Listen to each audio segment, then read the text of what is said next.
Do you agree that trust is the biggest factor? Yeah. What do you think gains trust? Being real and being who you say you are and doing what you say you're going to do. A lot of people always said like I came off aggressive or my tonality was wrong, but they trusted me. Right. Every fucking person I talked to. Yeah, and it's so true. Like if you are authentic and you back it up with your actions, then that creates trust. At that point in your life, you were how old when you stepped down? 49. 49, left corporate America. Yeah. I mean, dude, that's ballsy. Yeah, thank you. And I love that I did it then because it just helped me prove that to myself, you know, like there's this weird, I don't know if that even sounds stupid to say, but it's the truth. It felt good to just say, you know, screw it, you know, I believe in myself, you know, and my support of my wife and my family, and gonna do this and make the best of it, but also, no matter what happens, be joyful and enjoy our time together during it. Like You're empathetic, good person, looking to please your parents who've worked hard for you. They adopted you, gave you a good life. Yeah. And I think that's interesting. It is, because we all come from different situations, and I believe it's all, you know, just kind of part of the plan, you know, and become the best version of yourself, and we're gonna like connect in some way or another, you know. Sometimes it's not good, and that's okay too, because you learn from bad situations in terms of people, or certainly in business, I've learned that, you know, the mistakes are what teach you, you know, and before that as well in the corporate world, but really when it's your own business, then you really learn that your mistakes are great teachers, and you gotta quickly learn from that and recover and not get down on yourself ever, you know, no matter what the emotions are. But it's a mental game. Dude, we all have the best time ever to start a small business. If I'm not going to be 100% in, I'm not going to do it. Come on, man, just be yourself. Yeah, and just show up as yourself. If you don't realize what I'm really about, I'm about freedom, family, and my country. Kurt, cheers. Cheers to you, Ryan. Thank you. You have some delicious wine, man. Thank you. Thank you for having me. You're the first Fireside on the road. I'm honored. Because of our great friend Chuck and Kelly. Yes. Amazing people, good-hearted.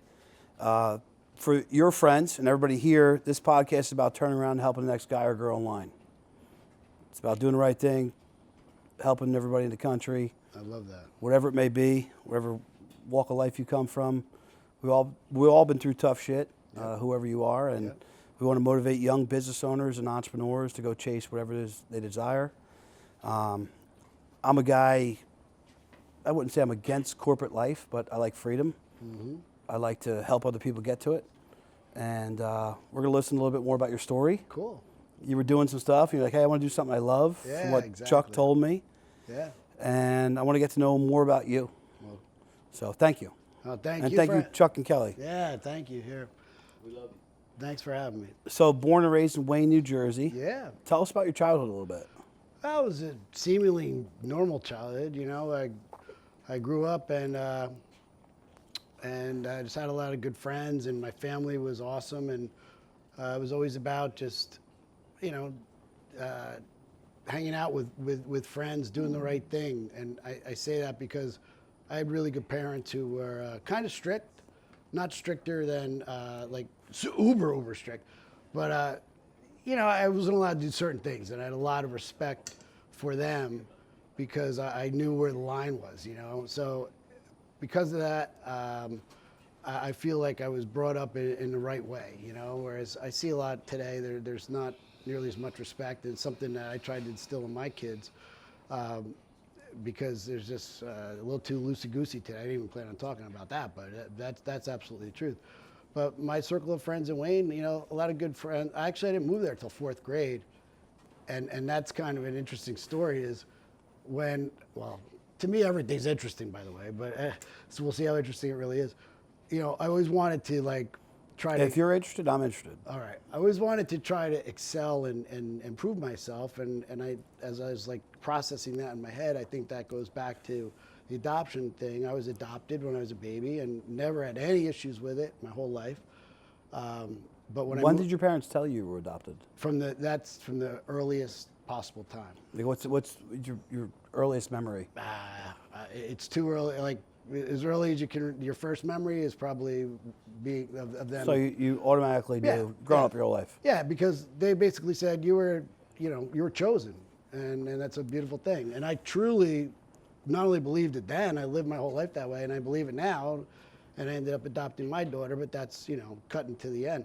But so when I moved, but there's something psychological about always wanting to like do well, and I realized now there was this whole maybe subliminal thing where I wanted to just like make my parents proud because they were wonderful, wonderful parents. And when I moved to Wayne, it was in 4th grade, I'll never forget this. So it's really weird. Like it's in the middle of gym class. Like they go, hey guys, this is a new student. His name is Kurt. I'm like, all right. So they're doing ropes. And you remember you used to do those ropes? And I'm like, I'm scaling this. I sucked at those. I was always fat. So I went all the way to the top and came down just because out of sheer effort. And then people liked me. And it was like that kind of stuff that like resonates in my head that, I just always wanted to do like as much as I could because my dad instilled in me, always like do the best job you can, whatever you do. I don't care what it is. And that was one of the best lessons I ever learned from him. You said something interesting. You said wanting to be liked. How long did that like run with you in your life? For a long, long time, like definitely through adulthood. And one of the greatest things about what I'm doing now and in the wine shop, and I do these videos for Instagram where I have about 50 followers, but I don't care because I love it. I used to like always in my head be like, you're about to have some more. I used to be, wow, you know what? I want people to realize I really know what I'm talking about with wine. I don't want to say something wrong. I don't want to say this. I don't want to say that. And I've got to the point where I'm just like, I don't care. I'm just being myself. I know what I'm talking about. If you don't like it, it's totally cool. And that was a few years ago that happened, and I'm really thankful for that. So I was never like a ridiculous people pleaser, but I definitely cared about what people thought, and that was, from when I was young. And I think there was again this subliminal thing that was there from that whole adoption issue. I went the opposite way. I was told certain things about myself. Growing up an ADHD kid, troublesome in school. So I always thought that those people were incorrect on the image they had of me, and I actually never gave a shit. So wow, it was the different side of it. So when I hear your story, I'm like, that's so like. You're empathetic, good person, looking to please your parents who've worked hard for you. They adopted you, gave you a good life. Yeah. And I think that's interesting. Yeah, and it is because, we all come from different situations, and I believe it's all just kind of part of the plan, and become the best version of yourself, and we're gonna like connect in some way or another. Sometimes it's not good, and that's okay too, because you learn from bad situations in terms of people, or certainly in business. I've learned that the mistakes are what teach you. And before that as well in the corporate world, but really when it's your own business, then you really learn that your mistakes are great teachers, and you got to quickly learn from that and recover and not get down on yourself ever. No matter what the emotions are, but. It's a mental game. Yeah, but it goes back to that foundation for me, and that's, so I realize that's there, and I kind of keep that in mind as a reference point, and it's helpful. And it allows me to relate to my kids because they're all different too, especially with my daughter and I have 2 daughters, and one is adopted, one's not, and so we have different connections. What did being adopted like mean to you as you got older? I was proud of it, man. Really proud of it, and sometimes I get a little defensive because. Why? If it's weird because I couldn't be more proud of my situation, and with both my parents and with my daughter and my whole family. It's not just about her; it's a collective family, and both the nuclear and extended. But yet, there could be comments that are. Where they talk about, well, your parents are your blood, or you come out of your mother's womb, and all that's cool, and I know what they mean by it, but I, think about it literally, and someone. And I don't think blood means shit. Yeah, and it's about the love. Love overrides it. I totally agree with you, but I pick up on that stuff because I think about someone else who's adopted who might not have had a good situation like I did. I was very blessed to have that really good situation, for real. I think a lot of people that are adopted go into better situations they would have been in. Yeah, but not always. I hear about some bad ones too. My daughter just researched some of her biological history, which you know, it was a little bit on the human level, a little bit like, you know, the dad level. I was like, I'm not really a fan of this, and you know, you get a little insecure about it. But I knew, from my experience, it was the right thing to do, and I was cool with her seeking it out. And you know, she learned about some situations with her, and you know, there was some messiness there, and she's the one who said to me, you know, like about, you know, she realizes how blessed she is to be in her situation, and she said the words to me and my wife that I wouldn't be the person I was. I'd be a different person if I wasn't, you know, with your family. And I go, well, you were meant to be here. God always intended that, and that's why we named her Faith, by the way. Do you believe in God? Oh, totally, yeah. My faith is most important, but I'm not like one of those people who gets on like a I'm not either. I mean, there's no way I am where I am without God. yeah, that's hugely important. But I love being able to internalize it, and if anyone ever asks me, I'd love to share it. But I'm also good about just loving everyone for who they are. Did you ever share or look up your family's history? You know. Yeah, my wife urged me to do that, and I learned the story that when they were basically two high school kids that. Before you go any further, did you ever feel like a missing piece as an adopted kid? Yeah, well, yes and no. The only thing I felt that was missing was because I wanted to know my nationality. I was always, you know, my name is very German. My parents were German. My parents passed, that's why I use past tense. Were German and Dutch, so named Fauerbach, very German. But growing up my whole life, and then I worked at Jersey Shore at the surf club, so very, you know, Italian. I always get, yeah, you look Italian. I'm like, I don't know. And it turned, so my wife urged me to do the, well, this was before DNA testing. She had me look up some of the history of where I was adopted and the records and everything. And we learned the story about these two high school kids. And that was kind of interesting, but it said their names, but not last names. But I, you know, gave a little bit of the story. Then DNA testing, you know, fast forward like 20 years later. And then I learned that what their ethnicity is or was, because they passed too. And that was really comforting. What was it? But I never, well, my biological father was Southern Italian, specifically from around Calabria. And then, coincidentally, my wife on one side is from Calabria too, and Naples on the other. And then she always says, I'm 100% Italian. I'm like, all right, fine. So and my biological mother was a mutt, European mutt of you know, various things. Mm-hmm. But it was that was comforting. But I didn't have the desire to start a relationship or anything with anyone, you know, whether it be sibling, whatever. And it's not that I begrudge them, you know, it's all cool. But did you ever try to make a relationship, or? No. I just didn't. How's your daughter?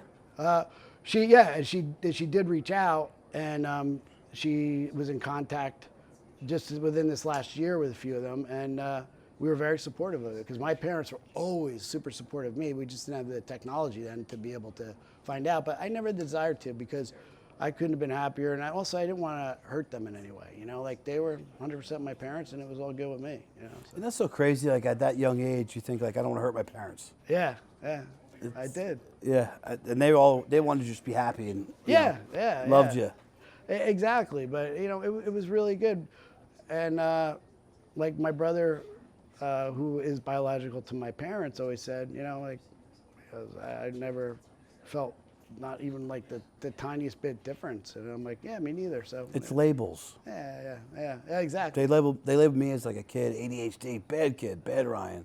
I thought that way for a long time, and I'm like, what's bad about me? I'm different. Exactly, yeah. And I think, well, to that point, and that's why all of us, and in my own case, you know, I wanted to like always be viewed in a good light from whoever, even peers too, you know. So I think I was a little bit more sensitive to that. You know, I still like, I wasn't fake, but you know, just have it more top of mind, you know. Whereas now it's like, if you don't like me, it's cool. You know, I don't care, you know. I mean, how many people in the world? Yeah, exactly. We're all very different. Yeah, exactly. You know, you think about it, and then like the good people find each other. Yeah. Like we're here tonight because of Chuck and Kelly. Yeah. And the relationship you have with them and the relationship I have with them. Yeah. I don't leave my podcast set. I built the podcast set for a reason.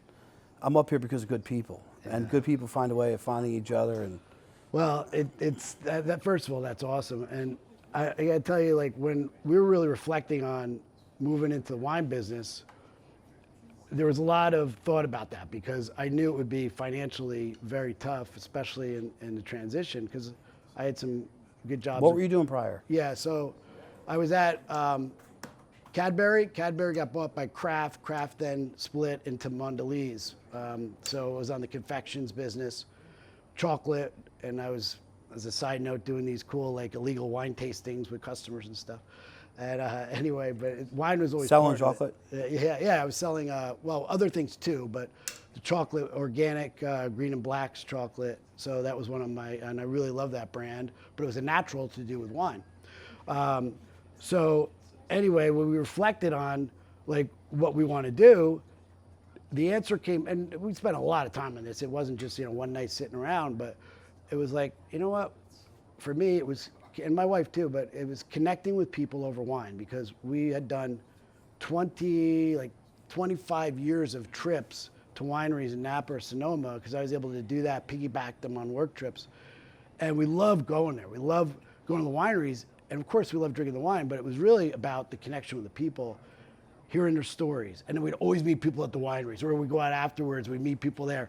And you always bond and have these, total strangers. Next thing you know, after like a few minutes, you have this really cool conversation and really connect. And so we'd come back and we would bring wines that we really like and share them with friends and tell the stories of the producers, the people we met in California. And so the answer kept over and over again becoming connect with people through wine.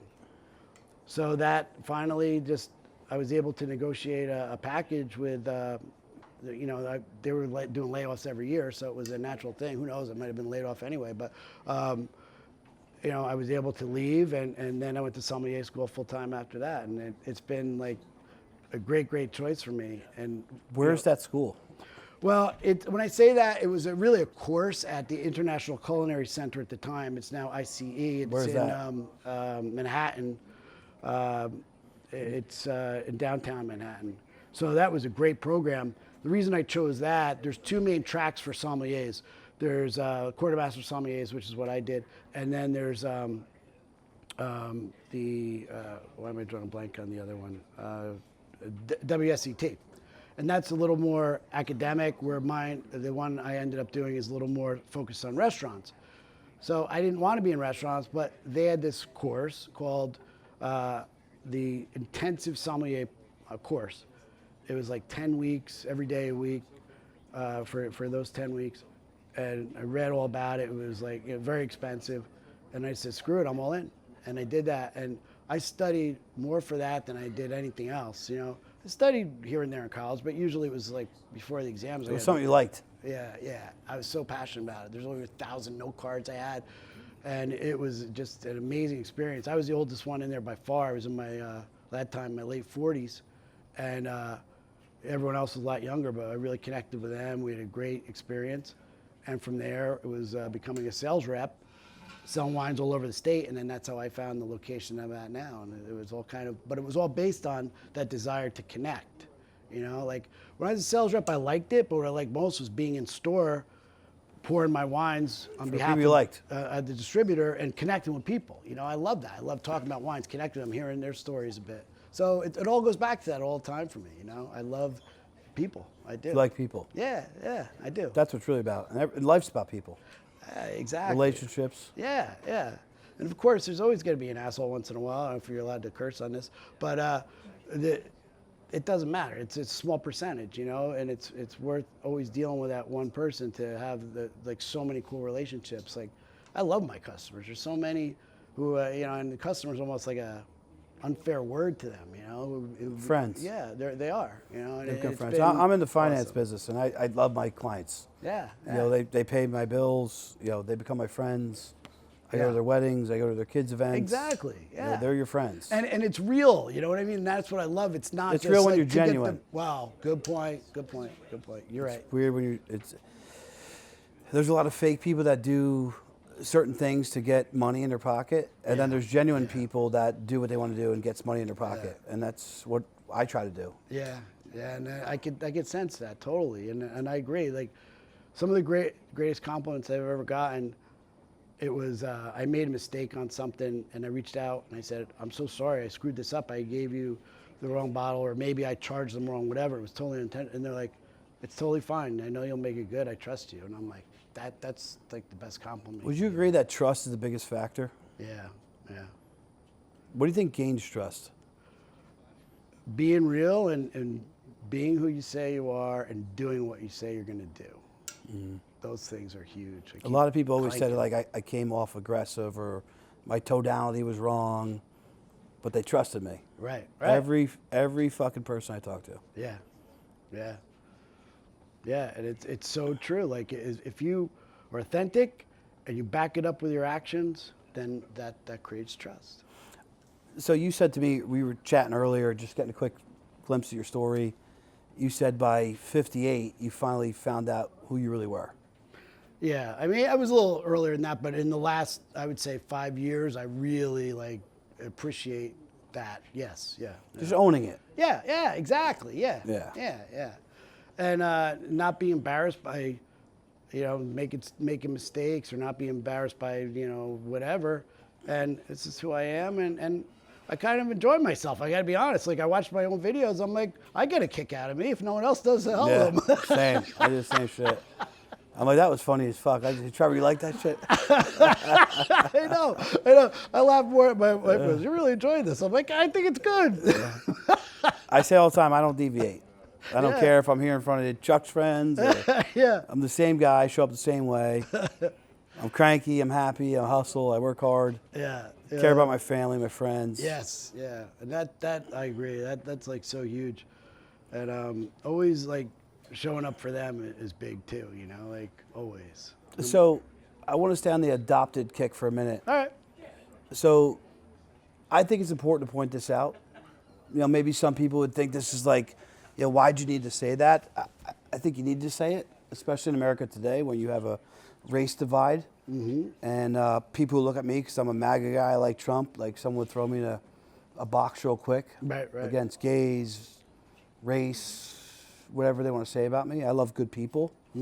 I love real fucks. I stiff out fake people quick. Yep.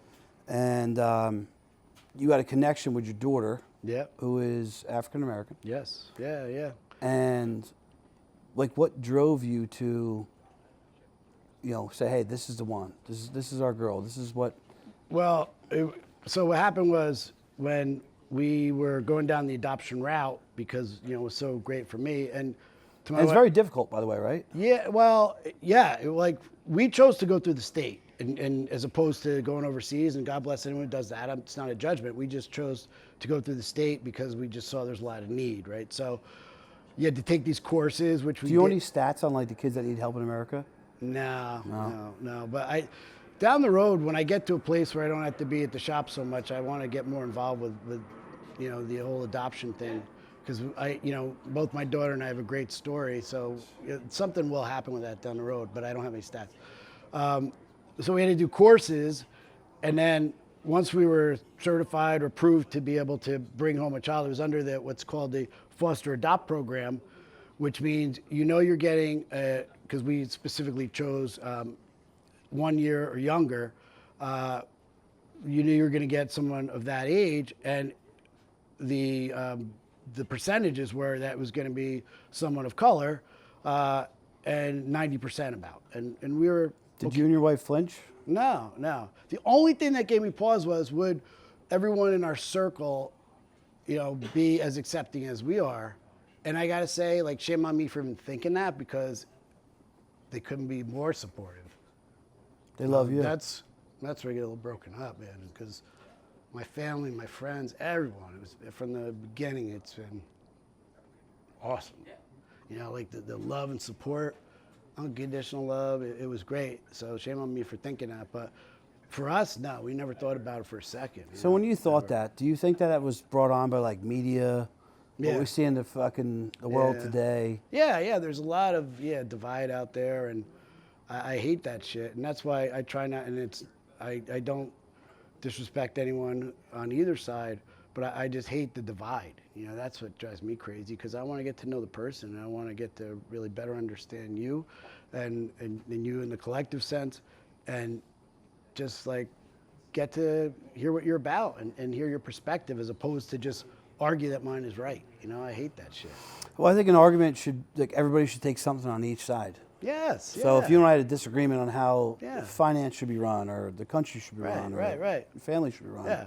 we both should learn something if you're open-minded. Yeah, that's the whole key. A lot of blind spots for people, a lot of ego. Yeah, and that is tough. So I do deal with that in the shop a lot, where people come in and I just listen, as opposed to give my opinion, because I don't want to, be a divide. I just want to listen, and that goes a long way. But I'll never like be disingenuous about it either. But I just, I don't like that whole thing about this is my point. I want to prove I'm right, and I don't want to hear what you're about. People come into your shop, they say what?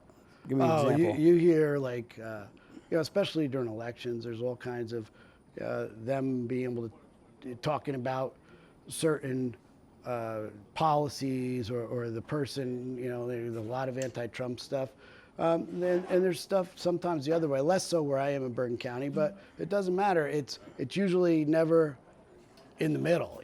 So I just listen and never like hide what I believe in. I'm more of a centrist. I lean right in certain areas, and I'm honest about that. But I don't feel the need to interject it unless you want to ask my opinion. I'll give it to you. Like I'm not going to hide from any of that. But by the same token, I don't want to create a divide either. There's just no reason to do that when I can learn something from you, but get to better understand your perspective, because it's all about our own stories and what you went through and how you're perceiving things in the world, especially when things are getting filtered to us the way they are. Well, you're misunderstood. Yeah. So someone comes from this culture, that culture, this life, that life. Yeah. We're all different. People Yeah. judge me all the time. Yeah. And it took me a long time to be like, all right, you just don't know me. Exactly. And like, I'm good with that. Yeah. And the world, creates all these narratives. They create all these boxes, and Exactly. Yes, they want to. That's so true with everything. They want to be able to just label everything, and I see that even in the simplicity of wine. It's just like label this particular wine a certain way, and like sometimes I'll say, all right, open your mind. And there's a customer I know who's really good palate, and he's like, well, I don't really like that because it's not like a typical Pinot Noir should be. I go, well, you're right, classically, but I love this wine for this reason, and just like step away from that and enjoy it for what it is, because it's like people, we're all a little bit different, So, and we'll go off this topic after. So as you grew up with your daughter, did you ever feel judged? Did she ever feel judgment? Yeah, she definitely did, more so than me, that I can't relate to because of her skin color, and that's something that was hard. I wish I could relate more, But you related on the topic of being adopted. Oh yeah, we really connect over that for sure. But I'll never be able to, empathize fully with, what it's like for her growing up in a 95% white town, and she talked about some of the things, and whether it be looks or comments or things with that, just whatever, stuff like that. My kids don't know color. Yeah, and I get that, and I thought that They never too. asked on the TV. Yeah. It's been a study of mine in my head. Well, I thought that too, but then she told me specific stuff that bothered her, and then I have to take it from her perspective, and so it's like. No, my point is, like, my kids didn't know anything. They're never gonna think anything until they're taught something. Right. I totally agree with you, and that's how our family has been from the get-go. And it used to be fun, like when we would travel, especially to one of the islands. And we would get these comments when they were babies, because they were only 9.5 months apart. Part of the story they'd tell was, we didn't know about Angel, who's my youngest, that Donna was pregnant with her when we got the call for Faith.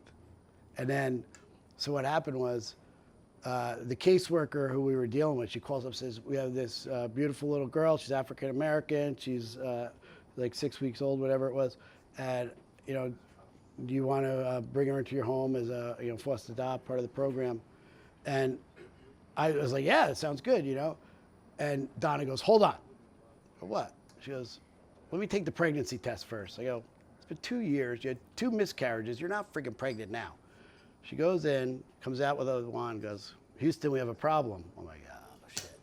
So in my mind, I swear to God, at that point, I go, well, there's no way we're doing the adoption thing, because I'm not a baby guy. I'll be honest with you. I like babies when they're my own, but I wasn't even the best baby guy then at all times. I think most men probably struggle with it, if we're honest. All right, yeah, Women are so much yeah. better nurturers. Yeah, exactly. Like there's times we'd be at family parties and someone hands me a baby, I'm like, oh, I'm good, you know. Yeah. But so at that point, I'm like thinking, no way in hell are we going through that at the same time where you're pregnant. And the woman, to her credit, she goes, this is Friday night, I'll never forget. She goes, I'm not taking an answer now. We're like, what do you mean? She said, get back to me Monday. I feel like this is meant to be for you guys. I'm like, all right, whatever. So now my wife and I always influence each other in a positive way.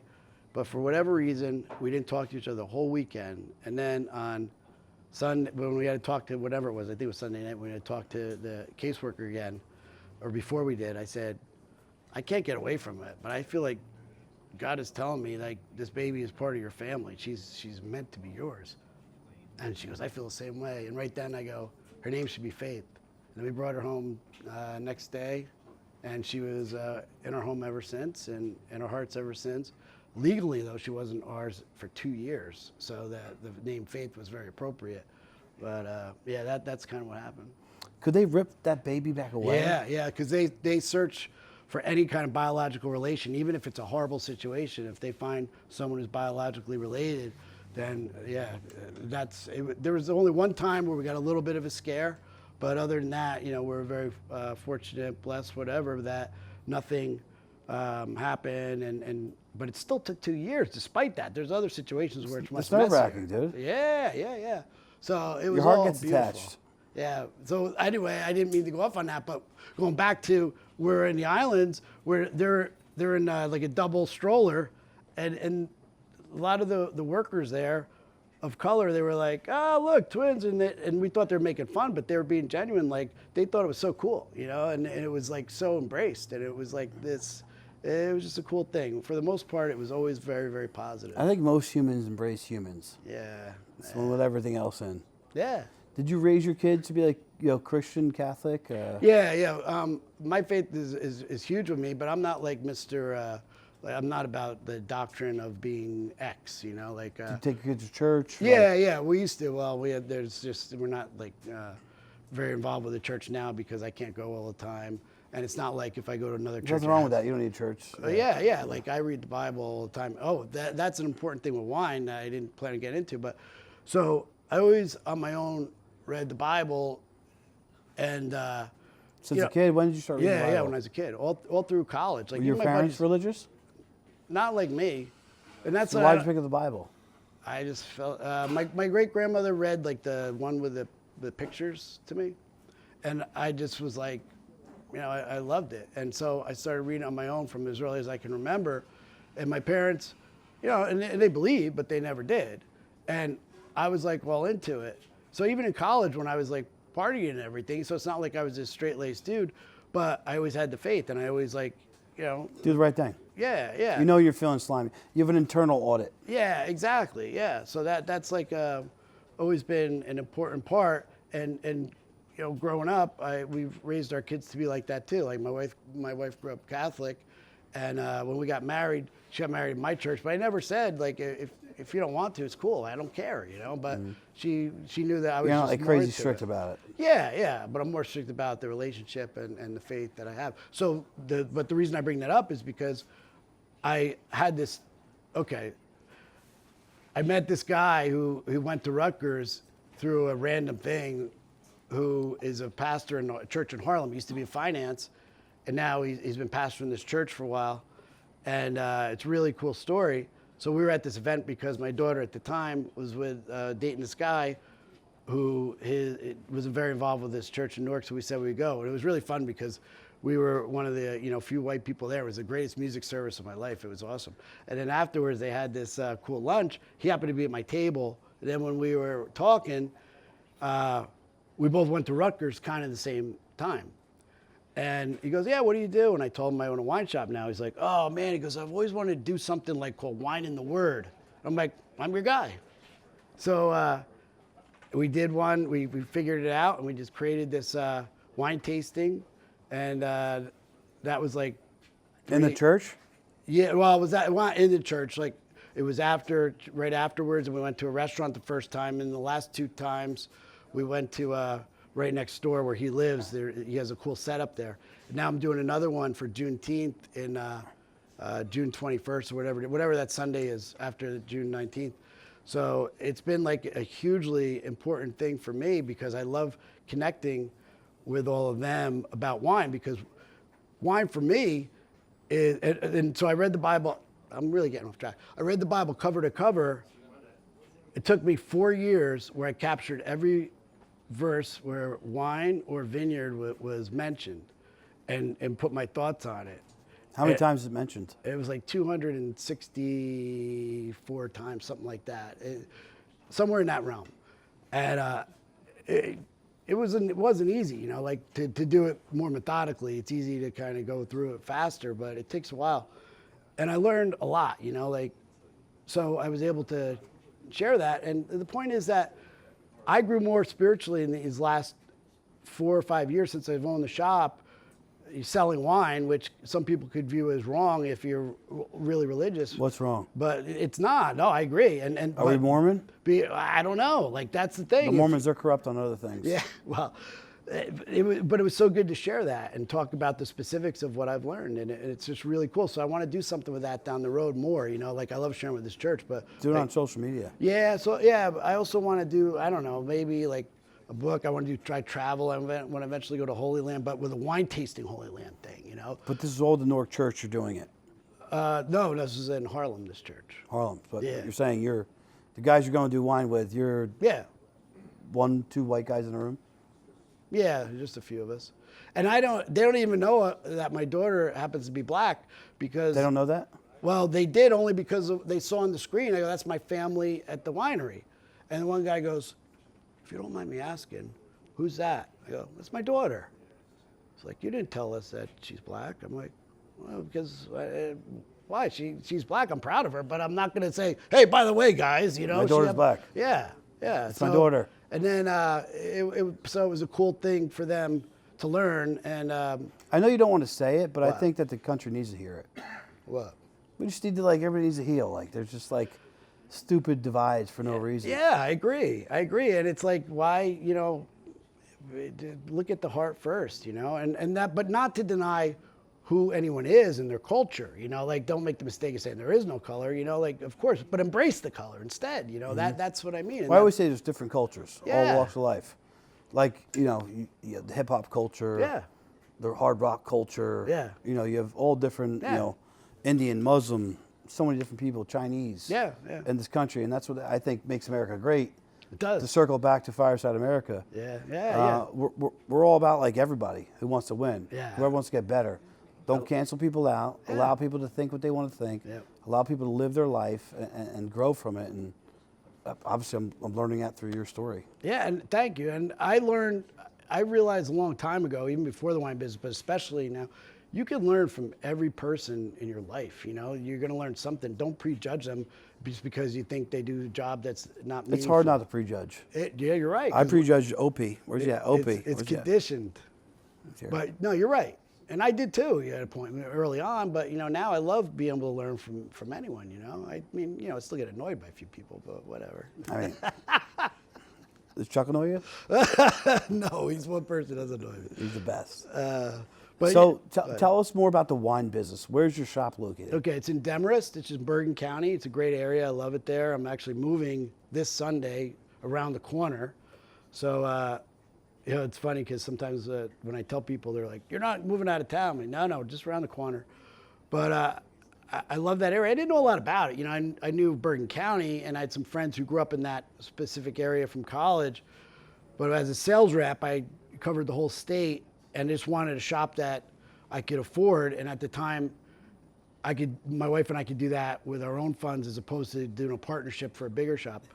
So it just kind of worked out. It's 40 minutes from where I live in Verona, and it's been just like an amazing place. I love, you know, 95% of the people that come through the door. We'll take a quick break. We're gonna go through, like, the thought process All right. of, like, how you finally took that last step. Yeah. We'll get a drink and then we'll come back. Sounds good. All right, hopping back in. So you said, I want to get into business. I want to get into wine. I connect with people, all this awesome stuff. most people like hit a wall there. Yeah. Fear comes over you. Yeah. I don't know business. I don't know P&Ls. I don't know anything about money. I don't have a lot of money. How do I do this? What was going through your head? I've always been one to just, and that's where faith comes into it. Always been one to just say, screw it, you know? Like now, it's a little bit different when you're married and have kids. And thankfully, I have a great wife who was supportive.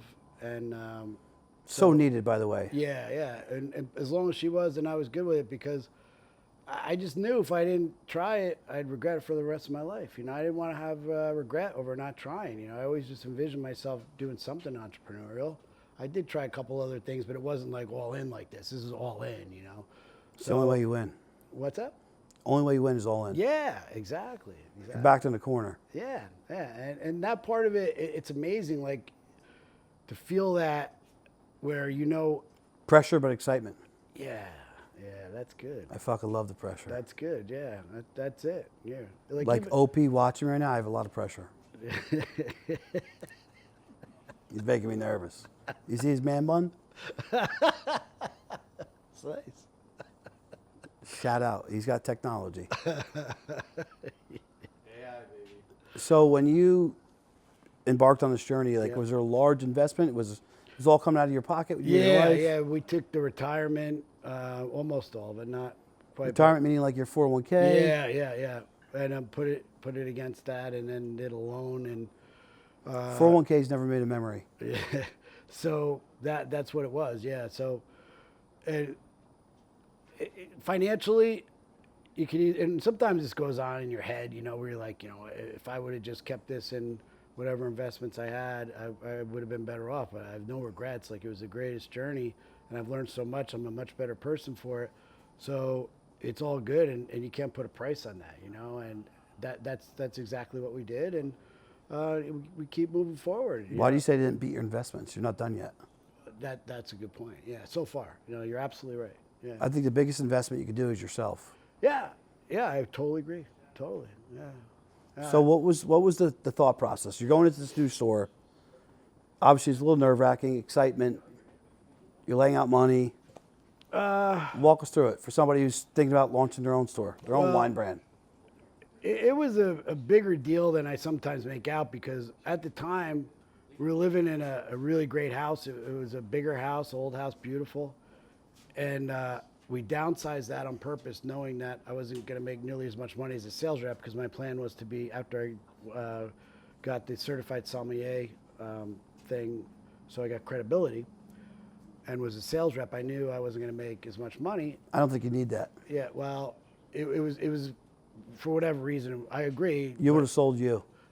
True, but regardless, it does help getting the first job, and that's what the plan was. But I learned a lot. It was a great experience.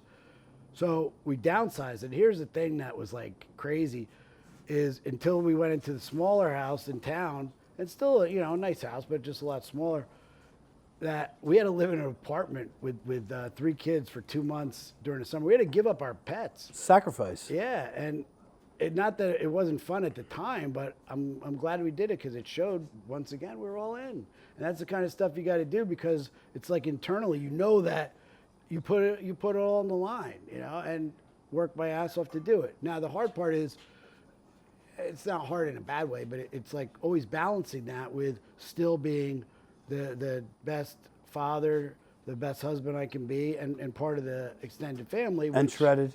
Yeah. No, but that's the thing. Like, we got to be an entrepreneur. Yeah. We got to be in shape. Yeah. I got to be a top-notch husband. Yeah. I got to be a business owner. Yeah. I got to be everything to everybody. And I feel that pressure as a male at times. Yeah, definitely. And that is totally a real thing. And that's probably, even to this day, gets me, it's harder because, I'll be like right now I'm going through it with the move. My daughter just graduated. She did amazing with working her ass off to get honors in Demarest, and she's going to grad school now. And so that was time that I had to spend away from the shop, close it down for a little bit. And then that's why you're a business owner. we got all these other things going on, but I wouldn't give those up, and and other business owners who are committed can relate to that. Or if you work for a corporate, they need you there. Yeah, that's true. Hey, But you need to be here. Yeah, You don't have the flexibility. That's true.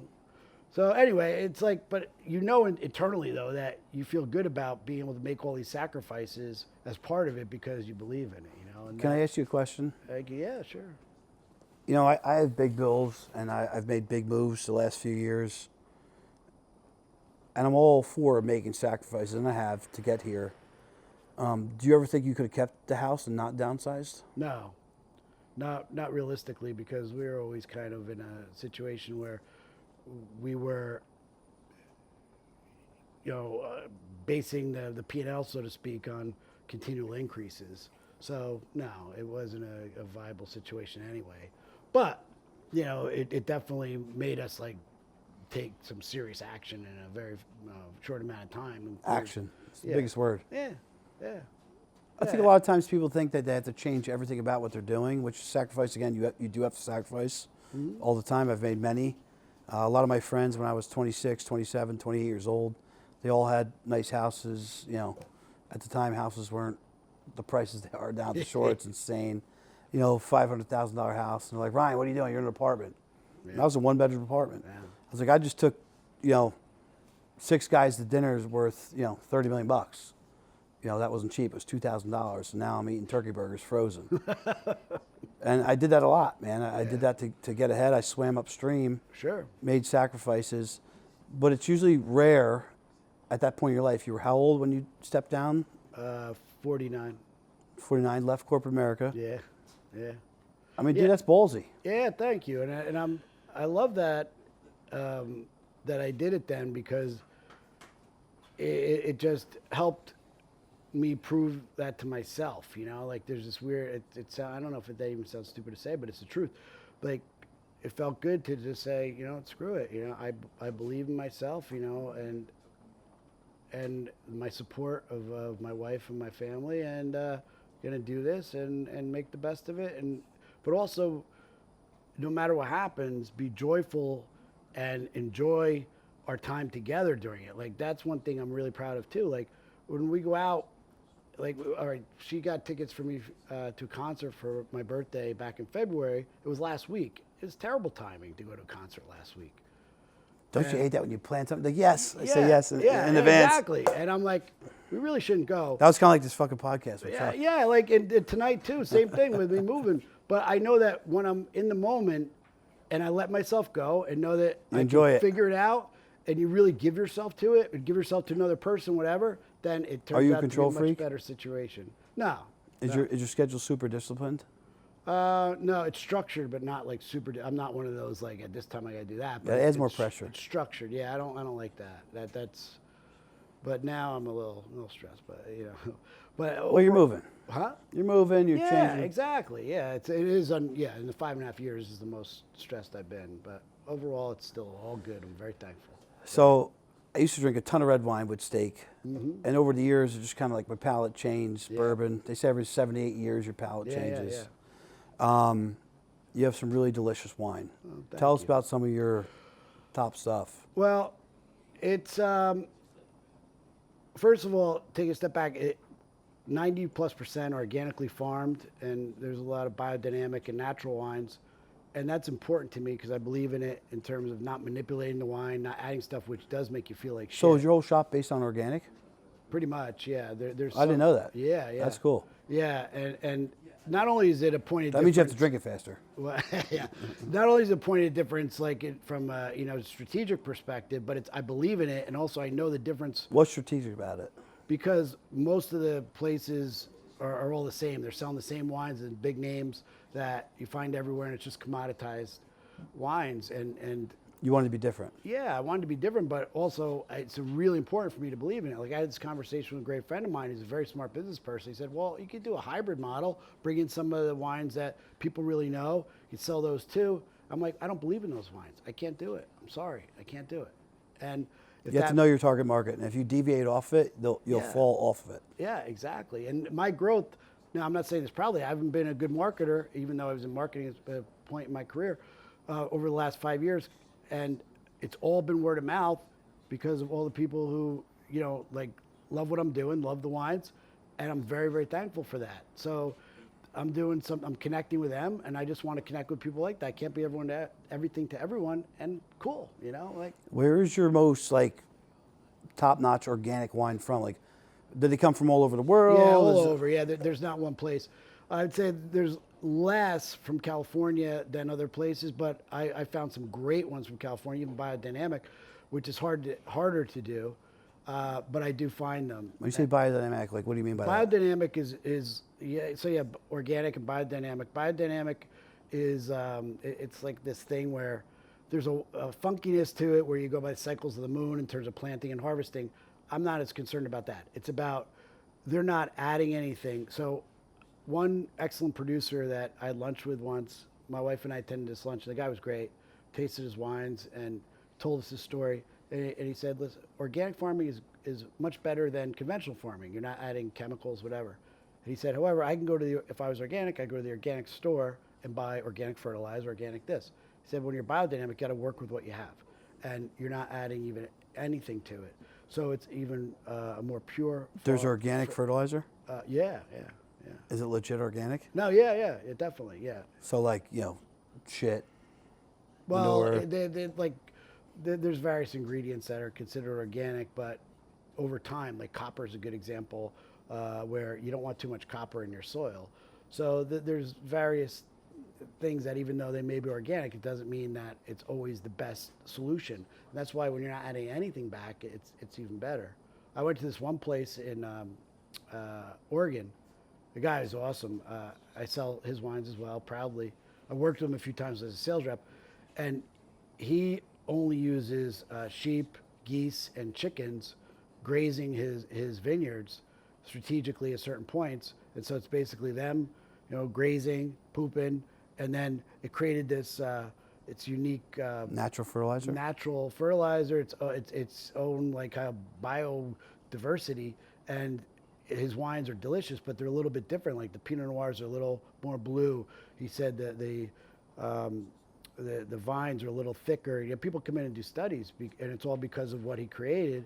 And it was based on that belief where he didn't want to just have the same organic fertilizers as everyone else. He wanted to. But how large is that farm? How many? How do they know that the animals shit in the right areas? Like it's small. quality control. It's small from a wine perspective, but he's pretty diligent about all that stuff. Like I was there and saw like each vineyard, it's plotted out, and it's really fascinating that. So if it was like here to where like say the house is, it could be a different vineyard, looks the same, farmed the same way, exact same grapes, but the wine in the bottle is very different, and because of the way the sun hits it, the way the certain little nuances within that particular piece of land are, and that's, and the French call it the terroir, and there's reality to that. Like there's little subtleties, and when you experience stuff like that, where you see what they're doing with your own eyes, Then taste it. and taste it, you're like, holy shit, that's It comes real. together. Yeah, and it's cool. So that And makes you always sense. hear like wineries, like depending on like the years, how far the grape grows down, and like what was the layers below, and Right, like, right. it captures all that. Talk a little bit about that stuff. Yeah, the vines will first of all, after a certain point in time, you don't need to water them. That's called dry farming, and that's better for the vines themselves because they're going to seek out the nourishment that they need. And when they do that, they're going to then bring in a lot more nutrients and minerals and whatever else is in there. And that's going to bring a different level of complexity to the grapes. So there's a real thing to that. And it's so interesting, like not so coincidentally, some of the best wine regions in the world, you're only allowed to dry farm. So you think, why can't you just add water? It's not a bad thing to irrigate. There's nothing problematic with that, but it makes it easy. Chemicals in the water. It makes it easier. Well, that may be true. I didn't think about that. But it's more about it makes it easier for the grapes. Like you don't want the grapes to have an easy life. It's just like us. You don't work out. You don't go through these struggles in business. You don't do the things that put pressure on you to make you get better. Then you're not going to produce better grapes. It's the same exact thing, and it's real. So when you have that dry farming, they're going to become definitely better grapes. They in the need long no run. water. Just Yeah. natural water. Yeah. Rain. Yeah, just rain. That's it. Yeah. In fact, we were on a trip in Tuscany. It hadn't rained for about 120 days, And our host, the winemaker, the owner of the place, she goes, look, those vines are only a couple years old, and if we don't get rain soon, they're going to die. And they might have been right at that cutoff. They allow you to water for like the first couple of years, but then after that, it's under the same law where it's total dry farming. And we go, why not? And she goes, that's the law. Wait, but you're allowed to water it for the first couple of years and then it turns to dry? Yeah, because otherwise Seems like a loophole. they got to get they got to grow deep enough. And they don't do it on purpose, only if it goes like 120 days. And then it rained a few days after. But the bottom line is those vines, she would have to write them off and start over again because that's the rule in a lot of these great wine regions where they're not allowed to water. They're not allowed to use chemicals. It's usually consistent in great wine regions of the old world, Piedmont and Burgundy and Tuscany. So you buy from all over, obviously. Yeah. I love that. I love finding wines from obscure places. Like I was very fortunate to go to this trip to Lebanon when I was a sales rep, and I really didn't want to go at the time. I'm like, I don't want to go to Lebanon. And that was really an eye-opening experience for me because when I got there, just like any other situation I mentioned before, Were you judging Lebanon? Yes, I was. And I opened myself up to it. First of all, from a wine perspective, it's in the What about Turkey? It's in the hills. Turkey, yeah, there's good wines too. So you can grow great wine anywhere in the right conditions. And their Bekaa Valley is like an hour and a half, 2 hours away. It's high elevation, and you get these the proper conditions, right? So anyway, but besides that, I learned a lot of cultural stuff. Like I loved it there. The food was great. People were cool. So that opened my mind to saying, I want to travel anywhere where they grow wine. Not that I don't want to visit people anywhere in the country, but there's only so many places. I want to go to the wine growing countries first. Are you mainly organic, your store? Yeah.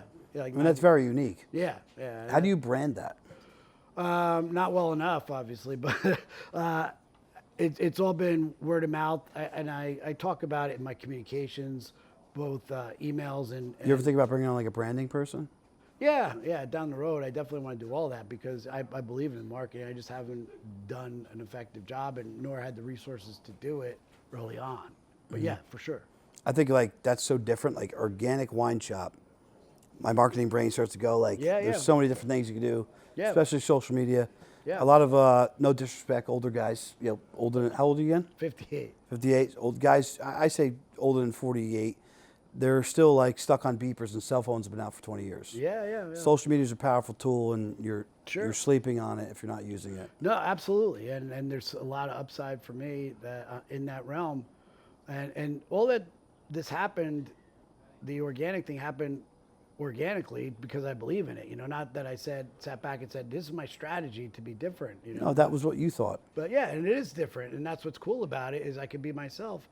But it took a while. I didn't have the resources to buy the business and then just go in and just wipe everything out and say I'm only organic. Of course. Yeah, of course. So, but now it's really fun because social media is free though. 95% of the people who come in realize what I'm about now. So that's really good. Well, they're learning you. It's relationships. Yeah. Every business. Yeah. Chuck, we're here. Opie, Trevor, Chris. Yeah. Fratello's, everybody. It's all relationships. It's beautiful. I love it.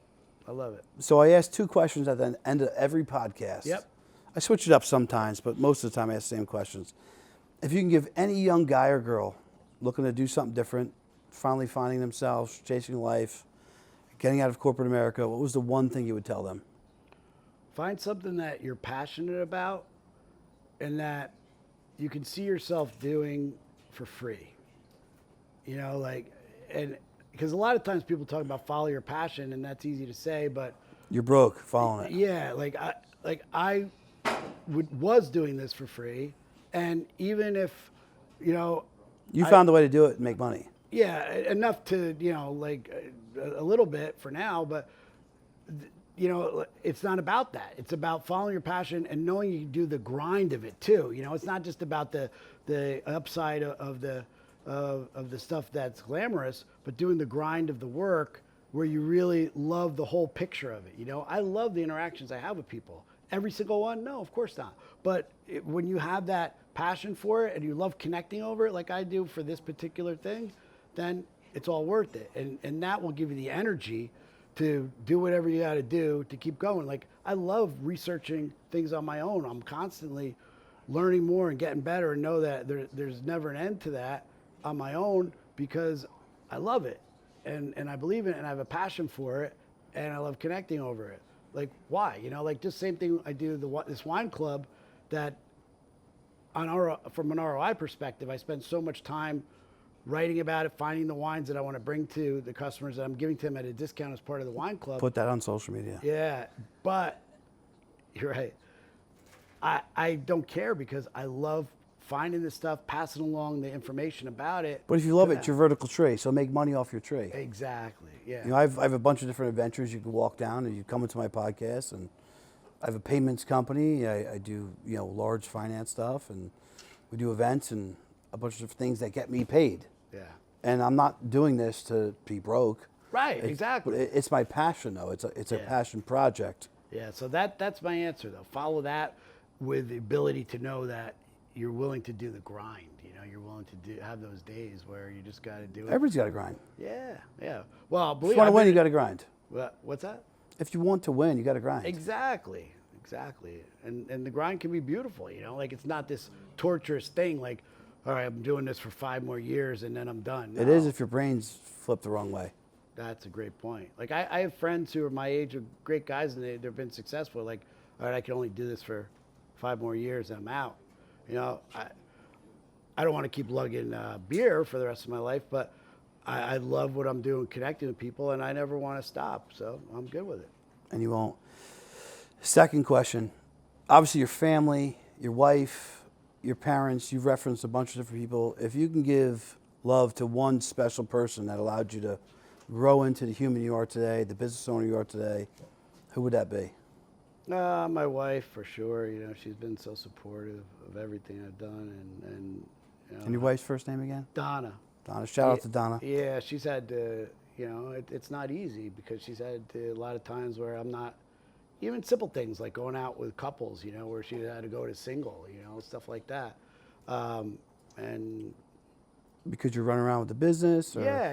And I do my best to be at all the main stuff, but it's impossible to be at everything like that. So she's had to really be all in for it as well. And I think sometimes it's harder for her than it is for me for that reason. So I give her a ton of credit. I think it's a great point. I actually want to add a little bit more to that. I think a lot of spouses, whether it be wife or husband, Yep. whoever the person is chasing the entrepreneur dream, the small business owner dream, like you're taking the rest of it on the chin. Yeah. You know, my wife's at home with my kids right now. She loves Kelly and Chuck. She Yeah. loved to come up here and see their yard. We've been meaning to come up for 3 years. We're busy, they're busy. Yeah. She's with my kids. Yeah, exactly. I'm here with you guys, which is fun. I'm drinking, smoking cigars. Yeah. Life is good. Yeah. But a really good, loyal spouse is a big part of being Yeah. successful. Yeah. And some of us lose sight of that at times. Yeah. Yeah. Well, listen, this was awesome. Dude, I'm so thankful for this. I'm thankful for you. Your stories, you're going to inspire a lot of people. Oh, thank you. Thank you so much. And I love what you're doing, because you're making a difference in the world. A lot of times I feel like I'm a nobody, and other times I feel like I don't give a fuck. I love it. I'm doing me, I love it, man. and I hope that changes people, and I hope I'm going to continue to do it as long as the big guy keeps me here. You will. You will. Cheers. That was awesome. Cheers. Well, I'm giving you Appreciate a hug, it. man. Yeah, give me a hug, please. Appreciate you. Thanks, man.